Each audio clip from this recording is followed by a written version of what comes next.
association with Anderson Consulting.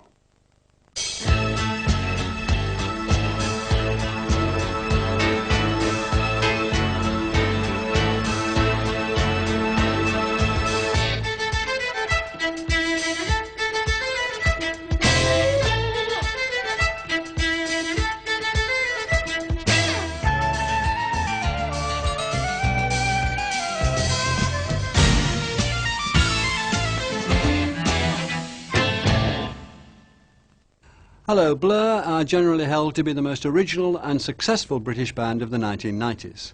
Formed in 1989 by Damon Albarn and Graham Coxon and Dave Rowntree, all from Colchester, and Alex James from Bournemouth, they had their first top 10 hit with There's No Other Way in 1991.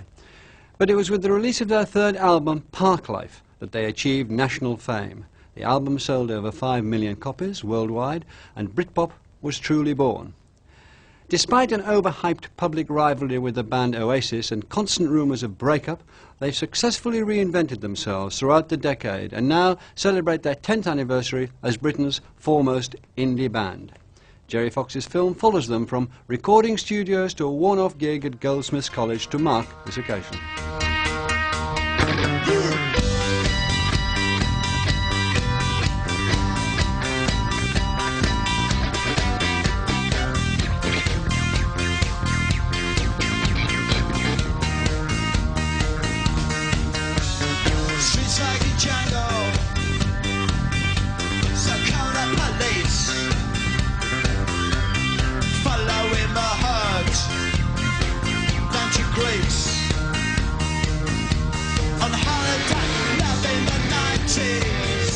I remember watching the South Bank show on the Smiths round at Graham's house, and then Morrissey said something at the end. He said that the Smiths were the last important band, and I just got so pissed off with that, and I walked all the way home just sort of determined to prove him wrong.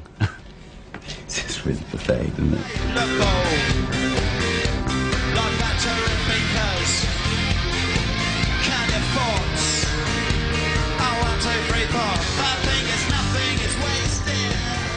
I also had a little fantasy that if I ever got on the South Bank show, I'd say the same thing as him. Now the moment has arisen, I just can't bring myself to be that sort of I don't know, petty, really.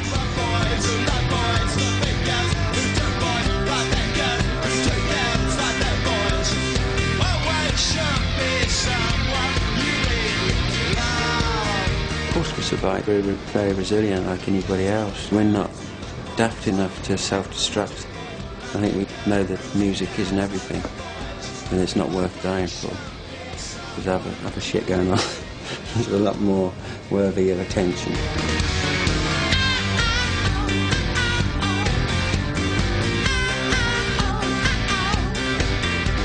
We're all much too proud to admit that we rely on each other, but we do.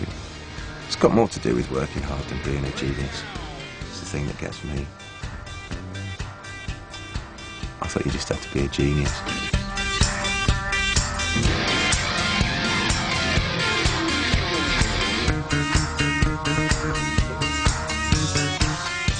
We can all do good stuff on our own. It takes the four of us together to be this good. You know, we all need each other. Which is probably why we all hate each other as well, you know.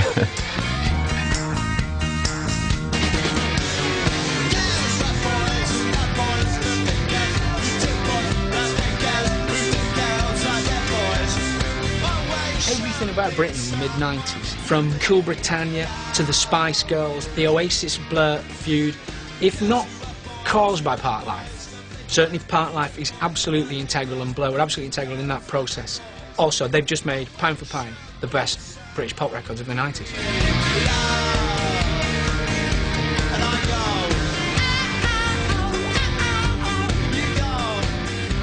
I just realised, even though I haven't been on this train for maybe 2 years or something, that I know every single detail of this track. Could almost kind of give you a commentary of it with my eyes closed all the way up to Colchester.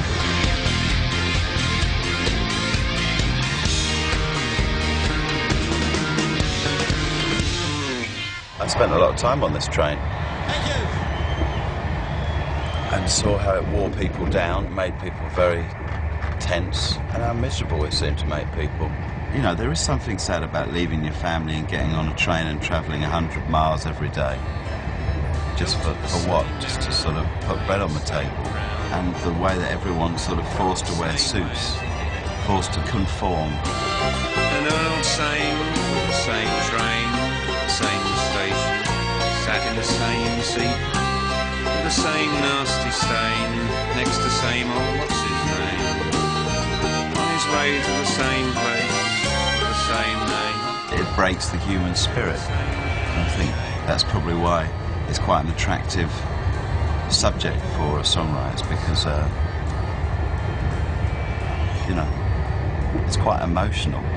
I find it emotional.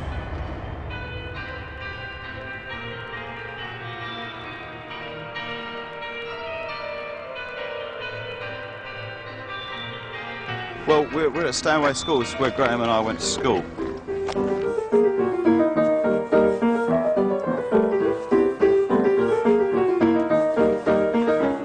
When we were called Real Lives, we did our first ever performance, if you could call it that, at 8:30 in the morning for an assembly for the 4th and 5th years. I think I was playing the piano, and I think we did a Jimi Hendrix song. So very strange. Sometimes I think you've got insane. Chicken to myself into that very card. And I'd like to see just how it's taken to teach you. And it's evocating to your pretty hair, pretty hair. Did I say it once and now I'm talking about it go? Would you please leave me alone? Can't say I wanna be my own. Can't say I wanna be my own. Yeah. I failed A-level music in this room. I remember the moment when I realised I just didn't know what I was talking about. This is the place I feel most comfortable. I don't really relate to any of the rest of the school. That's why more money should be put into schools like this, because they haven't got any money. You can see they've got no money. They didn't have any money when I was there. You know, that's why I always found it a bit difficult to stomach being accused of going to public school. Because I didn't.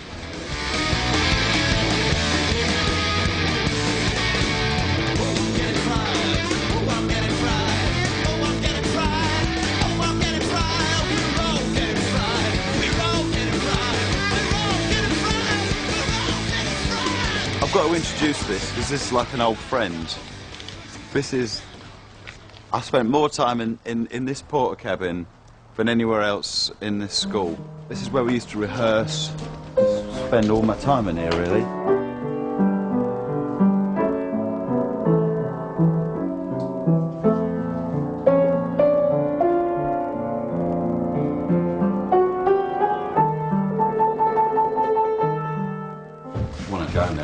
Stay anymore. I've had enough of it. It's all right for half an hour, no? We used to just sit in the porter cabins and tinkle about. He used to write stuff that I'd play to on sax, and we listened to whatever the music rooms had records. We listened to Threepenny Opera and Tommy, I think.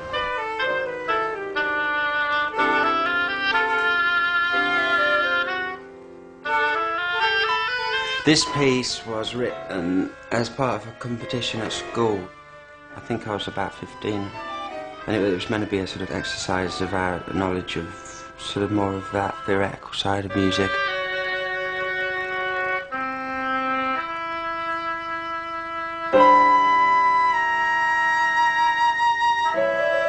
It was called something like sonata. I'm a little bit loath to call it anything now, because now when you're young, you don't mind being really pretentious. But it gets a little bit embarrassing as you get older. So I think I'll call it something else.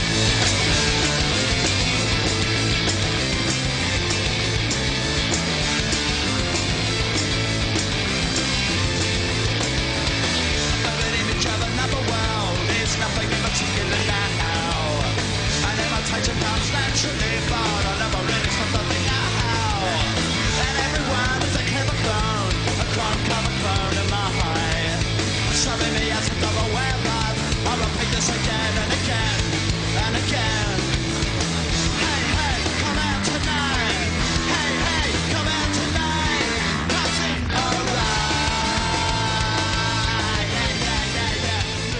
came across Graham in the pubs in Colchester. He was a committed drinker, and I was too.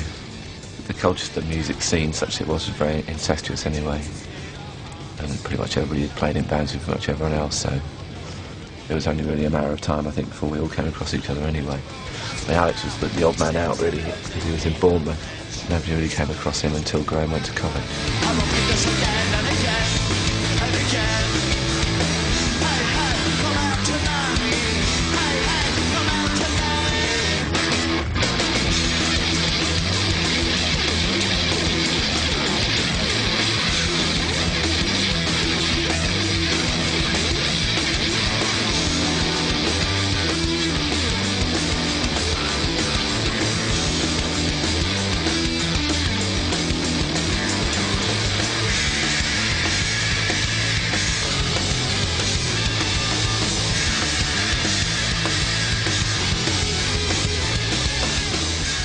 Well, this is Goldsmiths College, alma mater, the hallowed seat of learning. Graham was doing a fine art course here. I was doing French, and Damon used to come, and I think he was doing a musical composition course here, but really just to hang out. But it was quite an exciting place to be at the time. There was a group of artists, probably led by Damien Hirst, who were starting to grab headlines. Most of my time at Goldsmiths was spent discussing silk cut adverts and how outrageous they were, which got to be a little bit tiresome. But there were some good people there.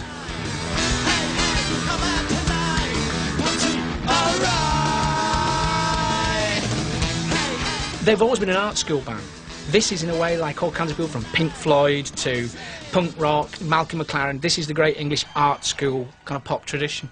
And I think it was just somewhere where they could hang out, get drunk, and again, talk this good intellectual fight. And it was kind of giving them a certain confidence and a certain swagger, and with a certain theoretical underpinning for what they were going to do.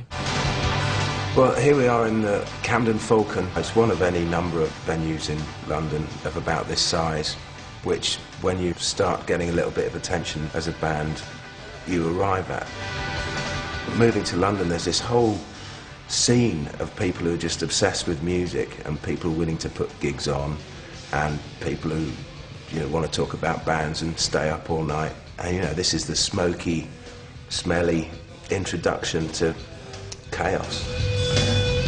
Waiting on an empty day, just the same as every day. Though I got nothing to say, I'm just gonna say anyway. I think the emphasis for us then was just on energy, really. I mean, we rarely actually finished a gig completely. You know, there was always a point where everything either got trashed, or I'd be sick, or someone would get hit over the head, or the electricity would go. It was almost a sort of failure if we got to the end of the gig, really. I saw these four lunatics jumping all over the place, falling over, and thought, don't know why, but this is good. And after that, I got my partner Dave Balfe along to see them, and we pursued them, and we got them signed quite cheaply, it has to be said, but it worked out all right in the end, and the rest is history. Like most bands, we probably got a record deal because we look quite good. You know, I think all music is good, really, even the loads of stuff that doesn't get heard. It's just how you can make people notice it, you know, and the easiest way to do that is if a band looks good. Taking a far out of everything, making it clear when I don't want to think. You're taking me up when I don't want to go up anymore. Just watching it all. There's no other way. There's no other way. All that you can do is watch them play. There's no other way. There's no. I remember the second single, There's No Other Way, which was a top 10 hit. Coming down to the studio, hearing it halfway through the recording and going, that sounds like a top 10 hit, which I think is the only time I've ever done that in the studio ever. And it was, and it did. It was very different times, because the concept of a band like Blur selling 1 million albums would just seem ludicrous at that time. It just didn't exist. You know, getting a gold record of 100,000 albums was, you got the champagne out. Ultimately, this changed with the release of Park Life in 1994. Watch you play.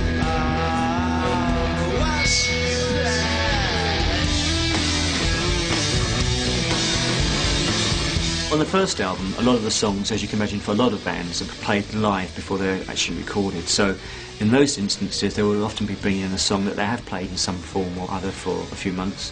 Pretty much the putting together of the song would be complete to a certain degree by that point.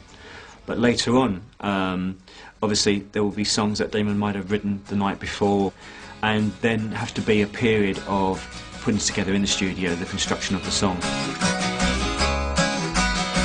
So, minor. Yeah. A minor, G, C, D, but it doesn't have to come.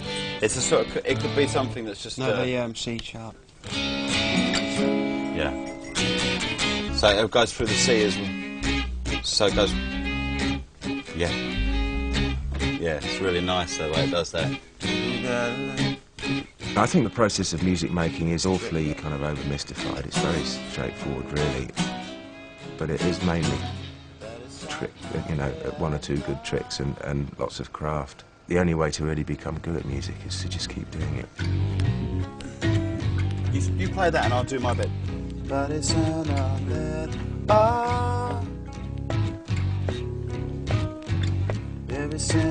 dear, open up my end, go. I got you, man. There is no time to doubt them, Lord, and man. Giving us some let go. You were going the other way to me and I was going back. You're going. This would be a lovely groove. Certainly the way we've worked in the past, sometimes where Damon's come in with a demo and said, I want it to be exactly like this. And sometimes where we've all gone in and everyone's looked at each other and said, got any ideas? No? All right, let's go then. So, there's a huge spectrum of working styles in there.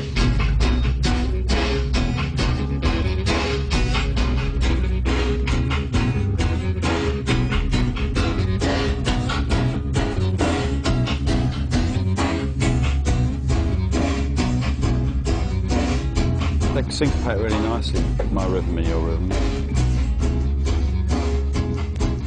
I kind of like the idea of something coming out of chaos a lot more than thinking very hard. If you think very hard to achieve something, you're going to be pretty disappointed, and you're never disappointed with accidents or mistakes if they're positive and come out of almost nothing. Give yourself my love, well.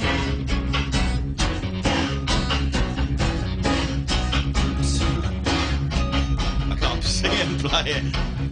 As usual. Do it without that then. Okay. Keep it going really solidly. Okay. And we'll turn you up in here. Can you turn Dave up in here? Yeah, really loud.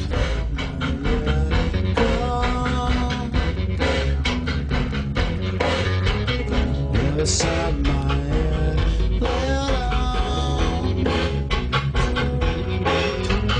I will see duet come, run myself up to let me down, getting in the time mood. Getting in the right frame of mind. Always saw my left jaw, waiting for it to let me move mine to getting out my get.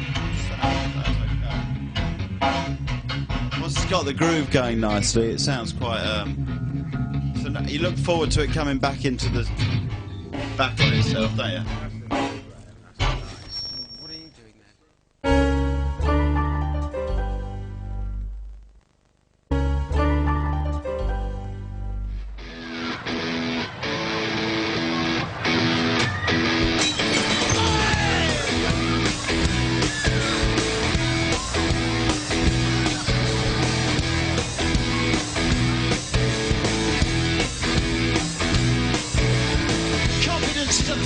to the habitual boy out of what is known as. And morning think about boy who can take a route straight through what is known as. John's got through his troop, he gets intimidated by the day, fidgetate, love a bit of it. Who's that guy, Lord Marshall? You should cut down on your polo, get some exercise. Oh, the people, so many people, and they all go hand in hand through their part life. I think part life was London Fields. I'd moved to West London and I read that book, and I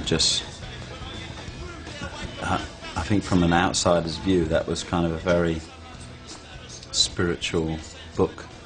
It was full of references to particular places, particular pubs. It was my Bible for 12 months, and I wrote an album about it, really. You should cut down on your pork life, mate. Get some exercise. All the people, so many people, they all go hand in hand through their part life. Part life, I suppose, had such an effect on people because it was a snapshot of a country. It captured, in some way, everything that was going on. It's got nothing to do with the lost blackbirds technique, you know. Anyway, you joggers who go round, all the people, so many people, and they all go hand in hand.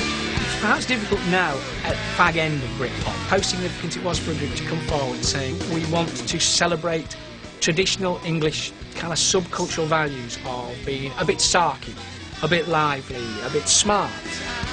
Part Life was the quintessential pop artifact of that time. Part life has a lot of people sort of running into the sea, you know, just going, "Help!" A lot of that. Escaping. It's all about, I suppose, the way I always see seaside towns is they're on the edge of nowhere, aren't they?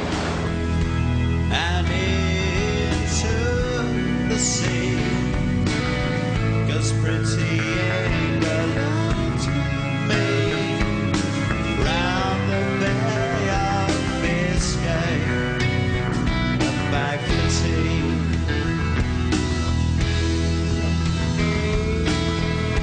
In traffic on the Dogger Bank, then up the Thames to find a taxi rank, sail on by with the tide, go to sleep, and the radio says, this is alive, but it won't hurt you when you're alive. There will be drowning you, finding ways to stay so low.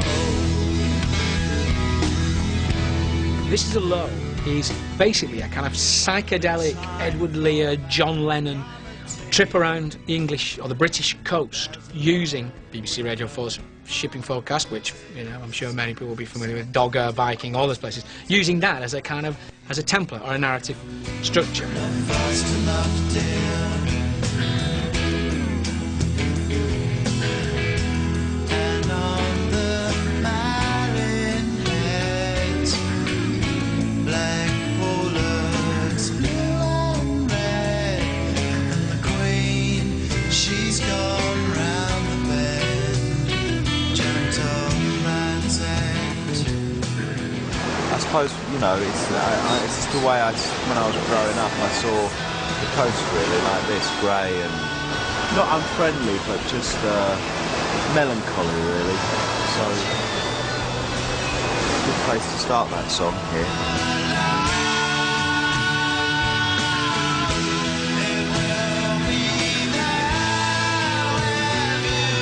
I suppose everything did change after that record. I mean, we didn't make the record thinking that we'd hit on a magic formula. So it was a surprise, and I think everyone in the band reacted to it differently. That sense of being in a very exclusive little gang changed somewhat.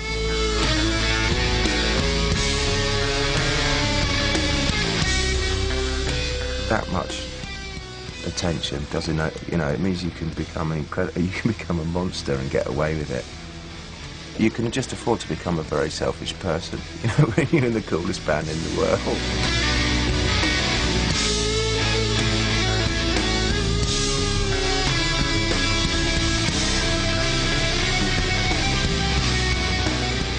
It didn't ultimately change the reason why we were in a band together, because we like playing together and we like experimenting.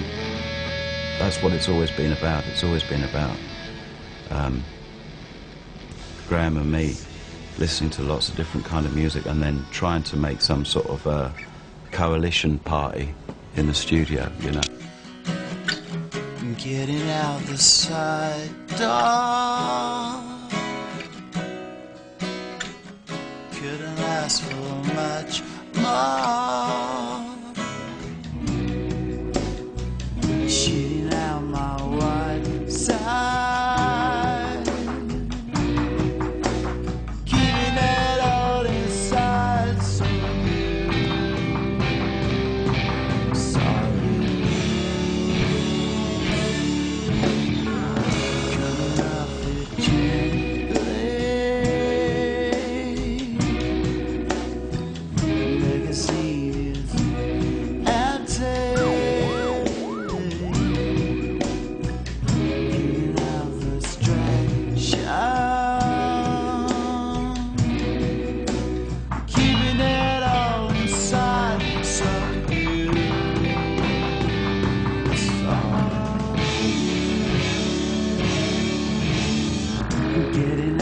side door, couldn't ask for much more. Shooting out on my white side for you.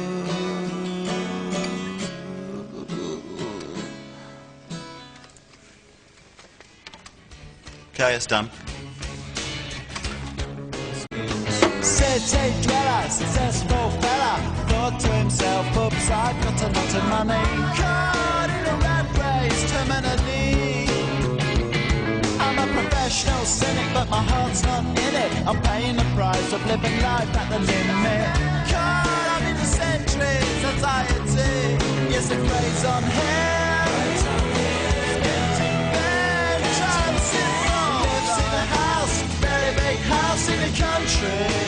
I wandered into food offices one day to see Andy, and I was looking at some cassettes on his desk, and I saw a new Blur song called Country House, and I said, picked it up and go, what, is this about me? Jokingly, and Andy looked kind of embarrassed at me at the time. I thought, oh, it is about me. Yeah, Country House is based on Dave Balfe. It was, but it's also, oh God, I don't want to talk about that song. Fucking nightmare. Fighting for the 1995 title of most popular British band are Oasis, 5 hard-drinking Mancunian rockers.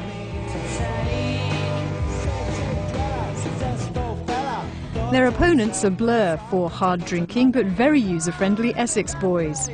The two bands are in a head-to-head contest, both releasing their singles today. When the record shop doors opened this morning, battle commenced. The chances are both singles could have been #1 had they been released on separate weeks. I can't really look on it in any other way other than a grand farce, really. It was the wrong song for that particular moment, but, you know, in a way, I'm kind of glad that we did it, because I don't think we'd have maybe been able to escape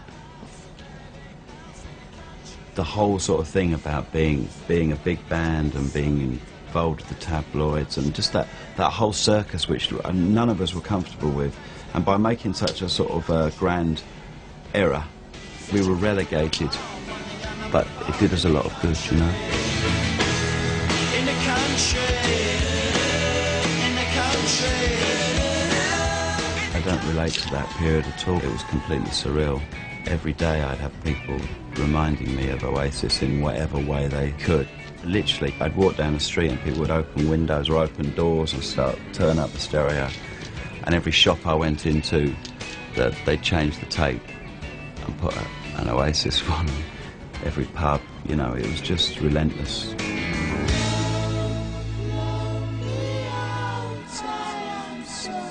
I didn't particularly enjoy playing country house, and I was listening to noisier, more American songs that had more room for inventiveness. But I think, I mean, it's something we had to do, was to take that perverse pop thing as far as we could, and we did. We took it as far as we could go, like a horse, until it dropped dead. And we were well aware when it was dead. And it pretty much coincided with Damon starting to enjoy a bit more of the music that I'd been liking. Beat a bomb. What you done? She's your gun. Now what you done? You beat a bomb. We started realising that maybe there is some worth in kind of jamming, and we'd always had a bit of a laboratory approach to recording before. I think we just left more space. We were no longer putting funny rhubarb and custard keyboard sounds and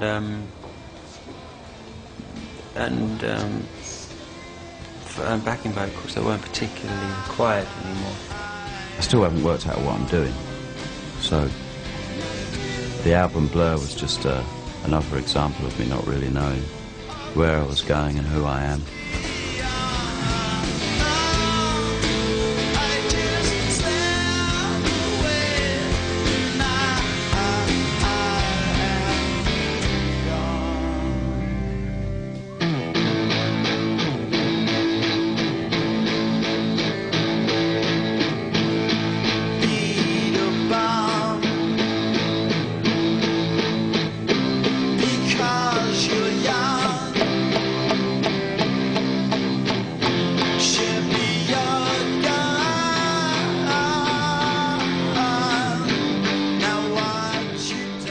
Britpop had appeared, and it had come to represent a kind of election manifesto.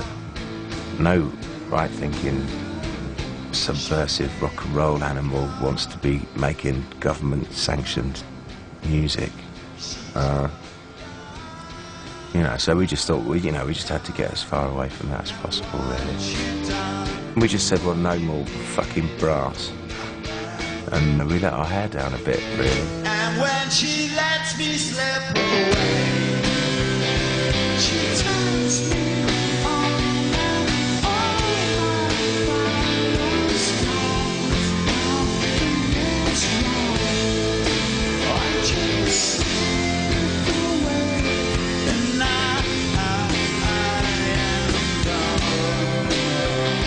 I think that's what I've sort of learned, and why kind of things work a lot better for me now, is that I can separate stuff, you know, that I do write too much music to just put it all into the band. I don't think it's fair either, because I think a lot of it really doesn't lend itself to what is good about Blur as four people.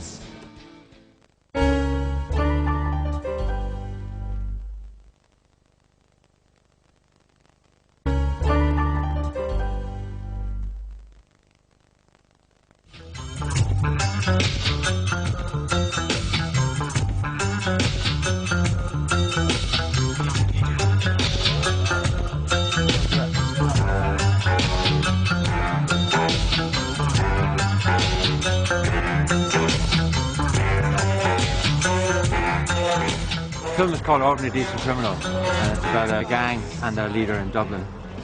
I chose Damon to compose the music because I didn't want a traditional classical type score. I wanted a pop score. Most films of this kind of sort of urban drama, gangster drama, tend to use a lot of source music, pre-recorded music, and I wanted somebody who could compose a score that was could cover the range of the needs of the film.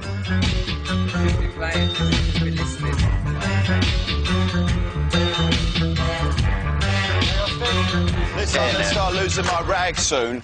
Right, when we play to the track, don't listen to the click, listen to the music. I'm only interested in you playing in the music. I don't care about the click. The vibe is already, there's drums, there's guitar, there's everything. Okay? So fuck the click. Well, make sure it's click. Make sure the music is there. You're playing with other musicians here. You're not playing to a click. Okay? We haven't got time to fuck around like this. When you're working film music, I think you live so long with the images when you're writing the music and trying to set it all and spot it. You know, it's kind of. It's not like working with a band where you've known each other for years and your frame of reference is really exact, you know, because you've all been through the same experiences and listened to the same music. Can someone take charge of this? Because I'm just going to, you know, it just seems like the easiest task on the planet to play this. Just because it's out of, it's not like, you know, it's a kind of backing track that they're not used to. It doesn't mean they can't play to it. You need to advance R2. Beat 2 needs to...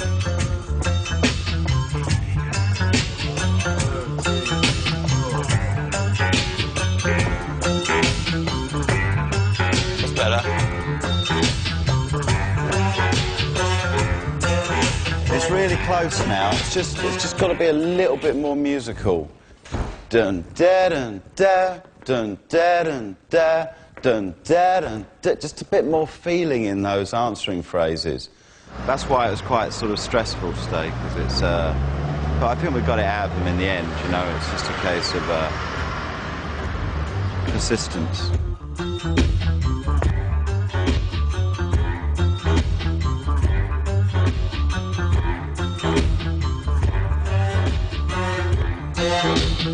All the changes in the band come from low boredom thresholds, overexposure to MTV, short attention spans, constant search for something fresh and new and interesting. You're not in a band unless you want to do something different every day. If you want to do something that's the same every day, you're a computer programmer. It was the kind of... realising that was what made me join a band rather than be a computer programmer. I've always been interested in visual trickery. Animation is something, I suppose, it was around the time when I quit drinking and I found I suddenly had loads of time on my hands, and one thing you need for animation is time. I suppose this is a little story about having a drink, really. I was obviously still thinking about drinking in some deep way.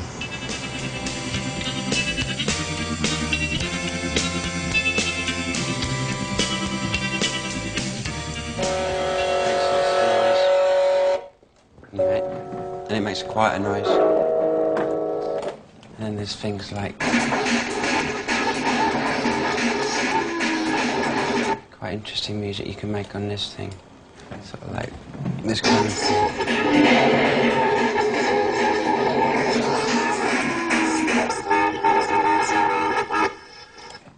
And that's about it. That's about how much I can deal with technology.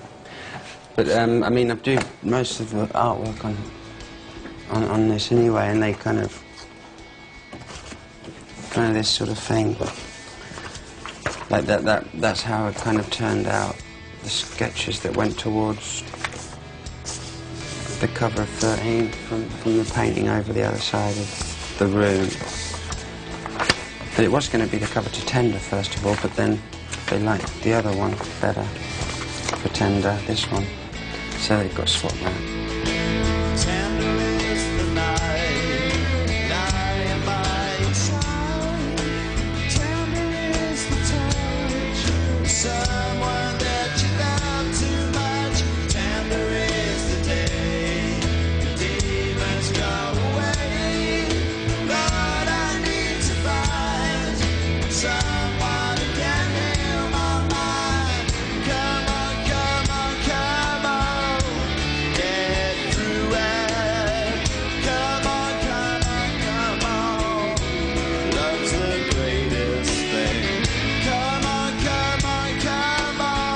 Damon's writing has improved so much over the last few years, and I think with confidence comes the desire to not hide behind so many different characters and actually write more in the first person, which in fact is what he's doing now. And I can't understand people kind of criticising. In fact, there was a letter recently in the NME, someone criticising Damon for writing about his breakup, that has been an influence behind an album. And I just thought, how can you be critical of someone? You know, the relationships have always been a great influence behind writing.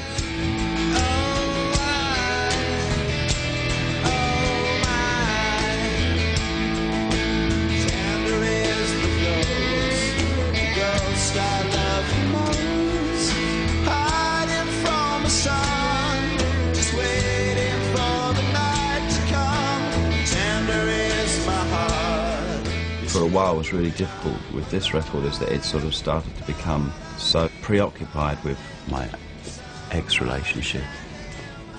It's the real problem with being involved with someone who is also in the same business or is in a similar business with similar kind of profile to yourself, is that everything becomes personal. You know, you can't possibly avoid it.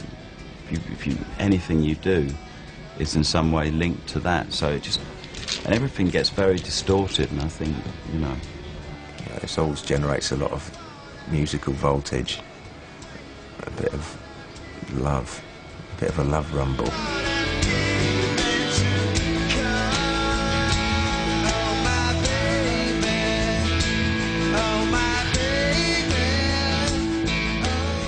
More organic record maybe than any of our other records, but all the experimenting really for me is done while I'm writing the songs.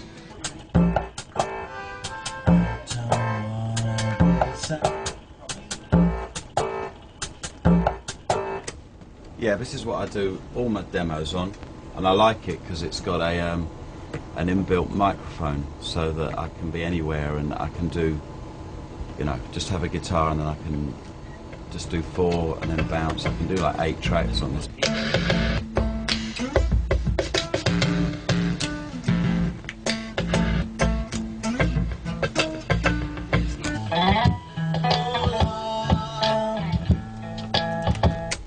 Yeah, I mean you know, it's sort of brilliantly crap.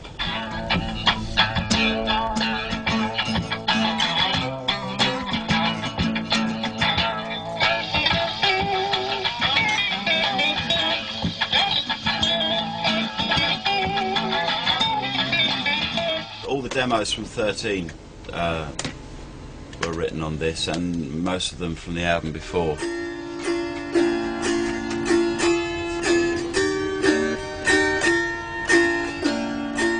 A song should be strong enough anyway to sort of survive whatever you do to it.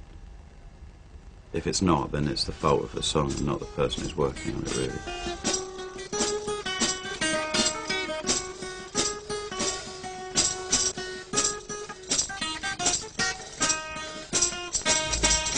That's why I like working on this thing, because if it sounds good on here, it's definitely going to sound good when it's, you know, been really enhanced.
Dave and I met Professor Colin Pillinger, who's basically waving a flag for a British space programme.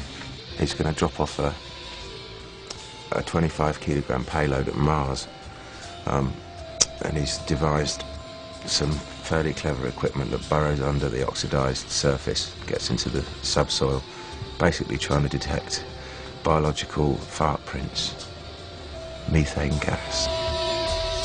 If he can prove that life's existed elsewhere, then that'll probably be the biggest discovery ever. So we've just done a little bit of music for it.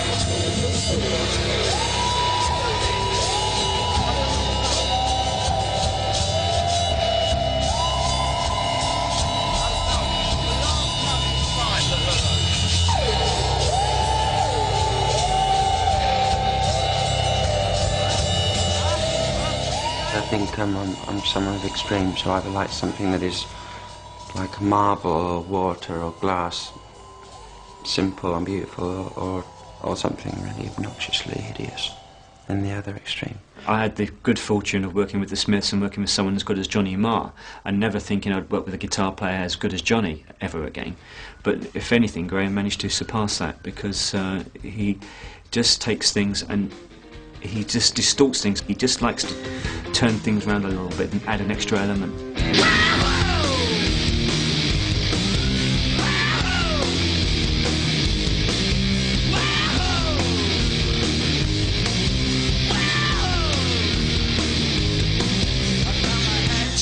Well, our biggest hit ever. I heard that Robbie Williams is ending his shows with Song 2, and the majority of the audience there probably think that he wrote it now, which is a bit annoying.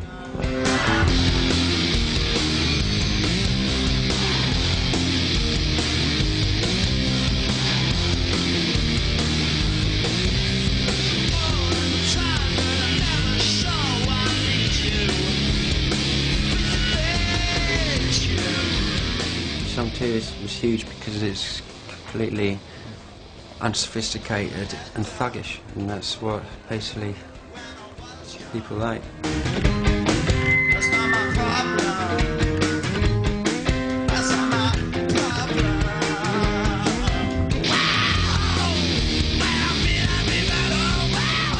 I mean, basically it all comes down to good songs. It doesn't matter how you present good songs, really. There'll always be good songs. You don't care what a pretty girl's wearing, do you?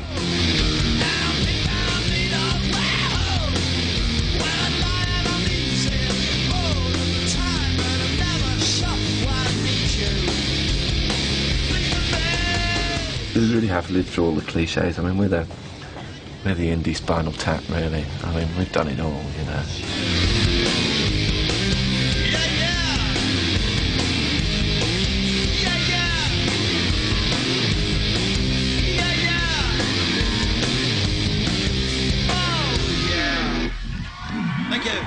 One of the great things about them is you don't know what they've... a cliche. You don't know what they'll do next, but you really don't. So, if their next record is a skiffle album, I won't be that surprised. I'll be rather amused, actually.